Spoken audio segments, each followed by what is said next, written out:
자다가 쥐가 난 게 이렇게 무서운 병의 전조일 수도 있다는 걸 알고 계셨나요? 제가 외래에서 만난 한 환자가 이렇게 물었을 때 순간 머릿속이 수십 년 동안 만났던 사례로 스쳐 지나갔습니다. 자다가 찾아오는 작은 쥐 증상이 때로는 혈관 속 피떡, 척추 속 신경 눌림, 때로는 혈관 질환 같은 중대한 경고일 수도 있었습니다.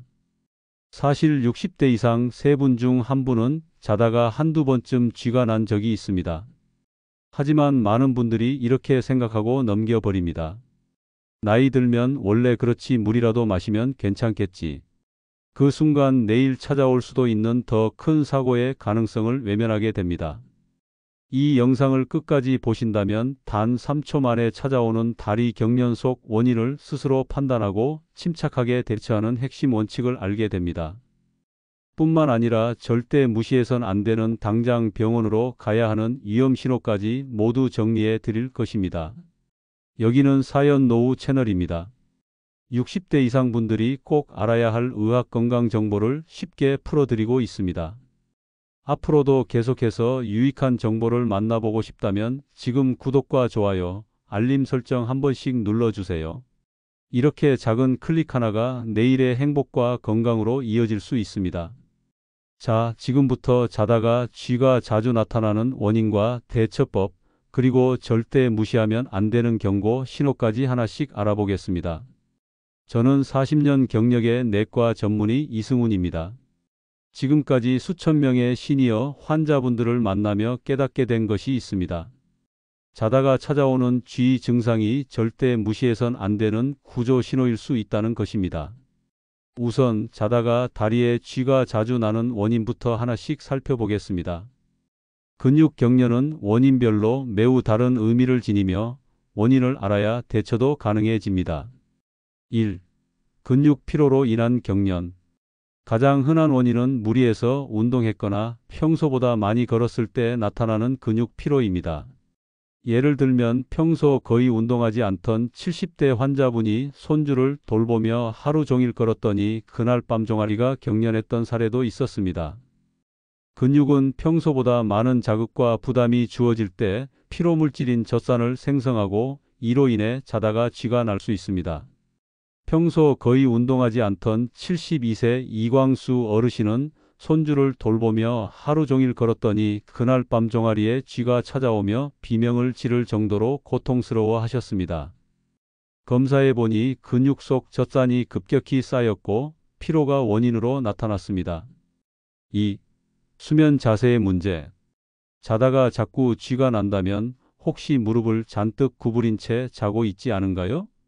실제로 무릎을 구부린 상태로 오래 자면 종아리 근육이 계속 긴장 상태로 머물게 됩니다. 이렇게 과도하게 수축된 근육은 자는 동안 경련으로 나타날 수 있습니다.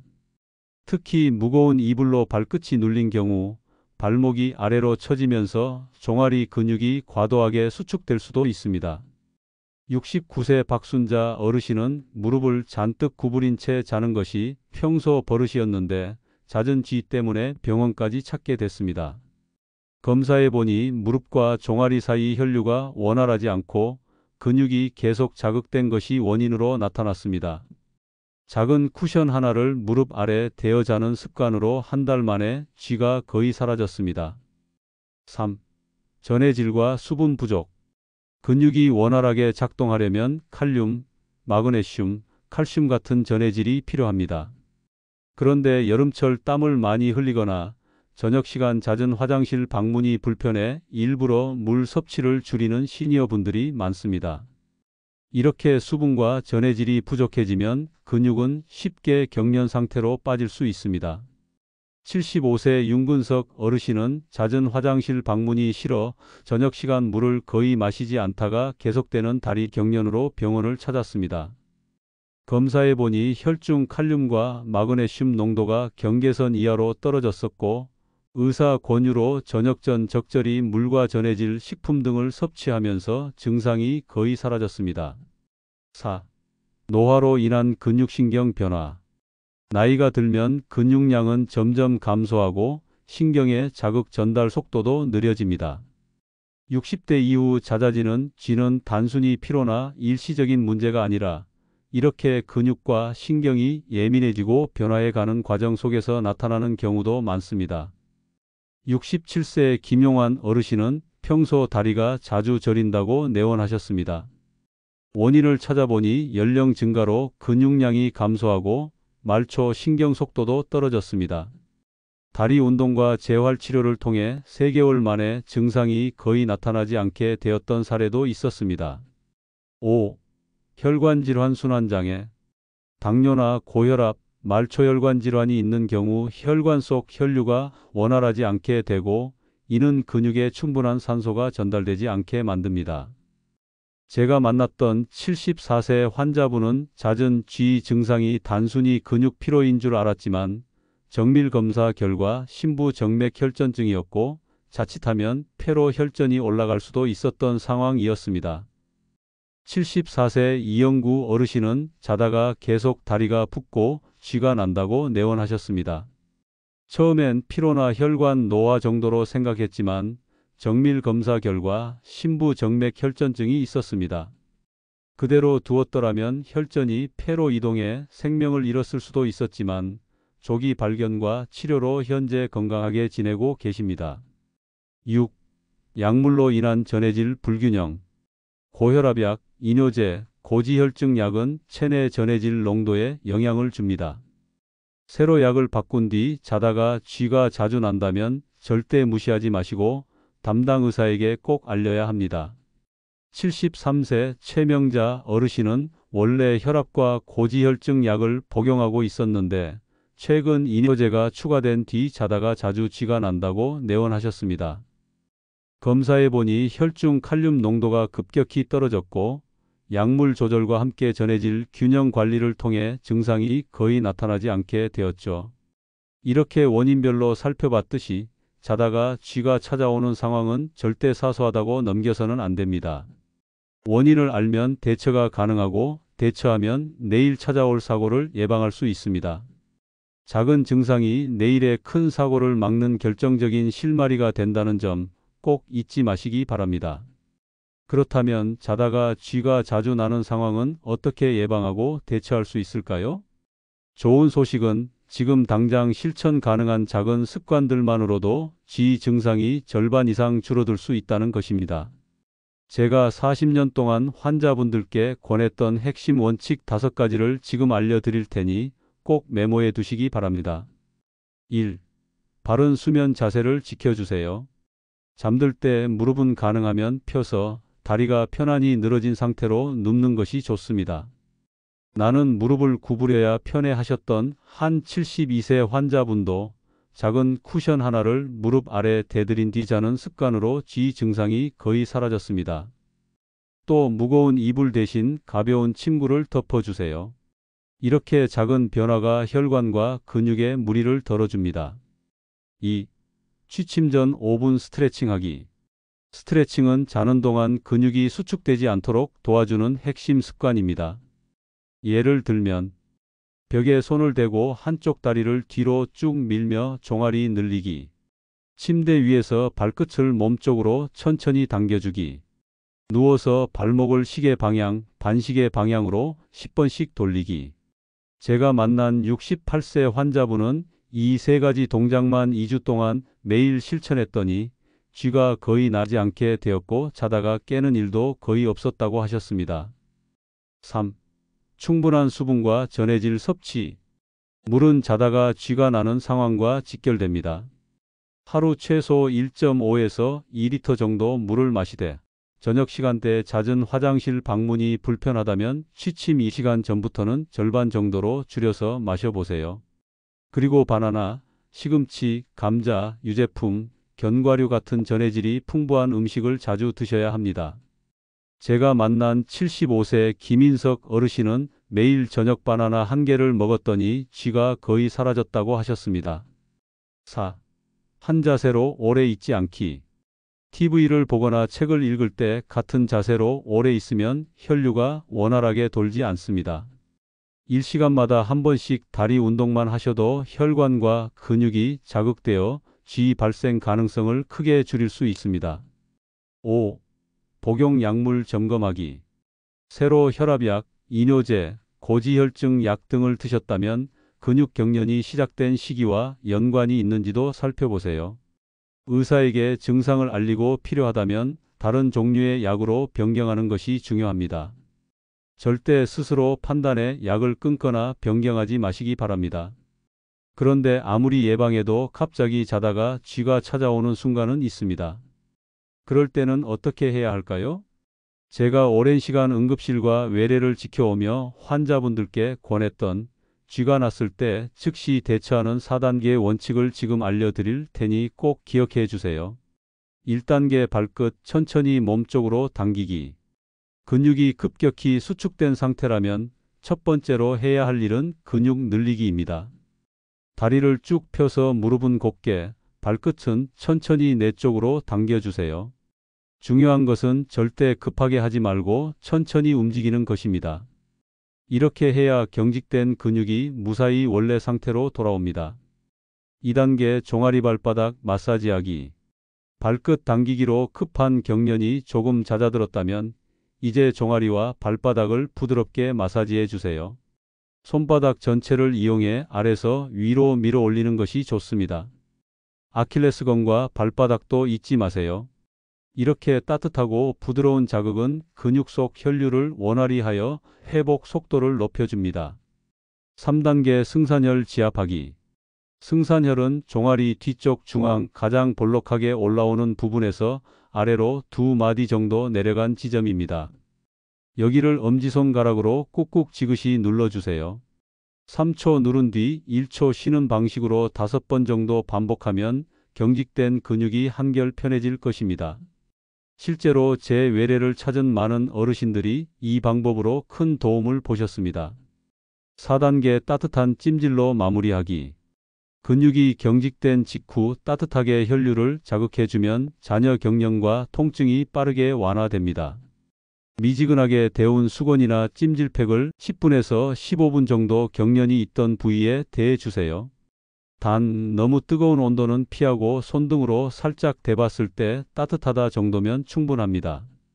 이렇게 즉각 대처하는 방법은 매우 중요하지만 잊지 마셔야 할 것이 있습니다. 자다가 찾아오는 경련은 절대 무시해선 안 되는 구조 신호일 수도 있습니다.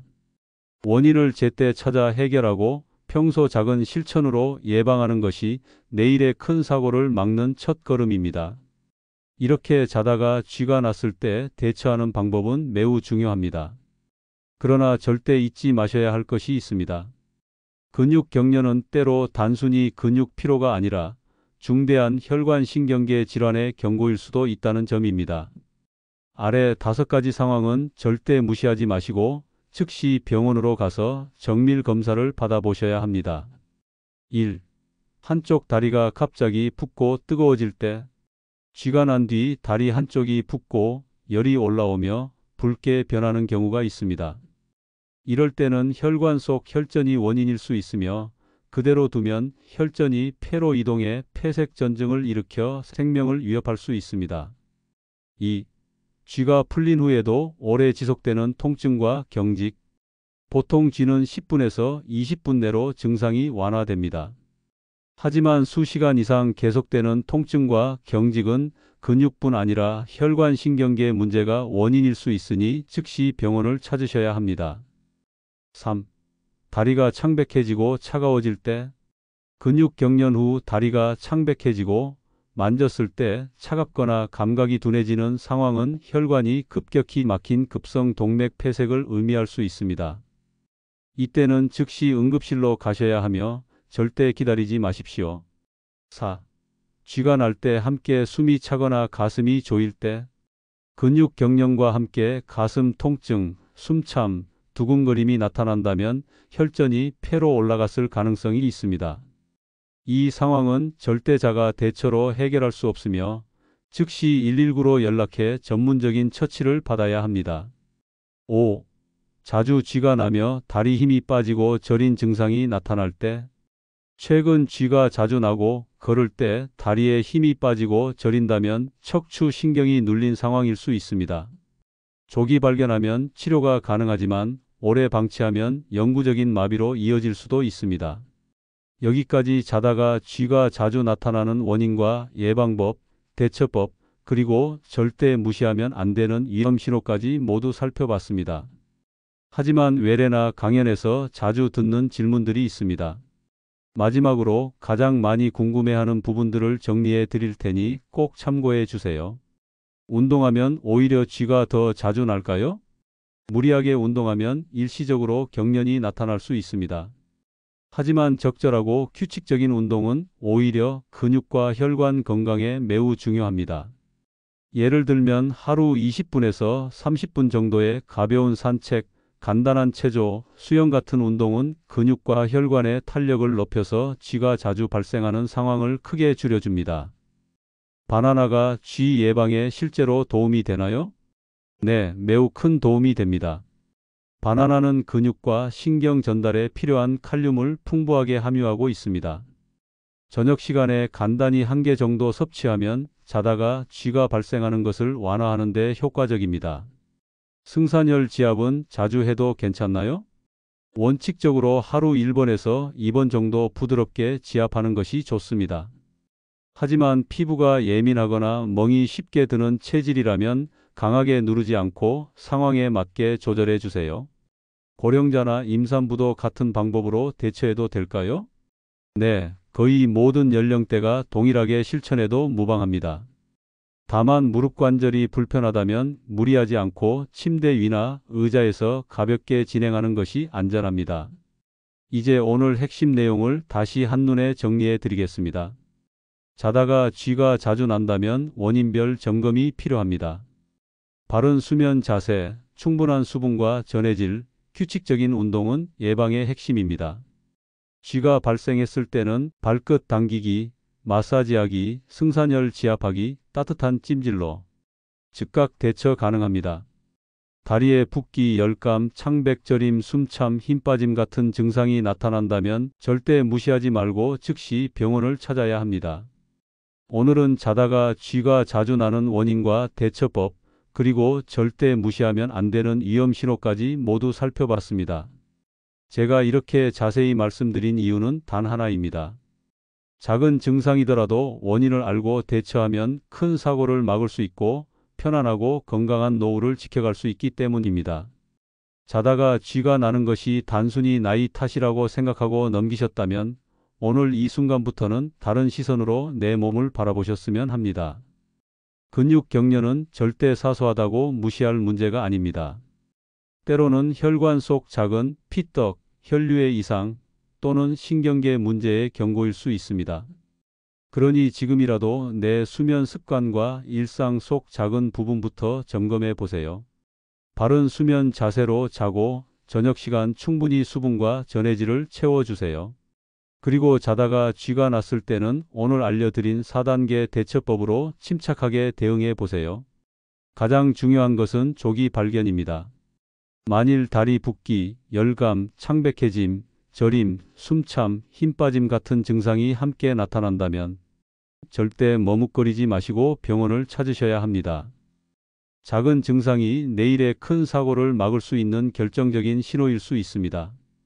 앞으로도 이렇게 시니어분들이 꼭 알아야 할 건강과 생활 속 지혜를 쉽게 풀어드릴 것입니다. 계속 함께해 주세요. 새로운 소식을 가장 빠르게 만나보실 수 있습니다. 여러분의 건강은 여러분 자신뿐 아니라 소중한 가족 모두를 행복하게 만듭니다. 오늘도 작은 실천 하나가 내일의 행복으로 이어질 수 있다는 믿음을 잃지 마시기 바랍니다. 함께 건강하고 행복하게 나아가기를 응원합니다. 건강하고 평안한 하루 보내시길 바랍니다. 앞으로도 원인을 찾아 해결하고 작은 실천 하나로 큰 사고를 예방하는 건강의학 이야기를 계속 전해드릴 것입니다. 지금 구독과 좋아요, 알림 설정도 잊지 마시고 계속 함께해 주세요. 이렇게 작은 습관 하나가 모여 내일의 행복과 건강을 만들 수 있습니다. 오늘 함께 살펴본 자다가 쥐가 자주 나타나는 원인과 대처법은 앞으로도 여러분의 일상 속 든든한 건강 지침서가 될 것입니다. 작은 변화 하나, 작은 실천 하나가 내일의 큰 행복과 안도감을 만들 수 있다는 점 잊지 마시기 바랍니다. 앞으로도 계속 함께하면서 건강하고 행복한 노후를 함께 지켜나가면 좋겠습니다. 감사합니다.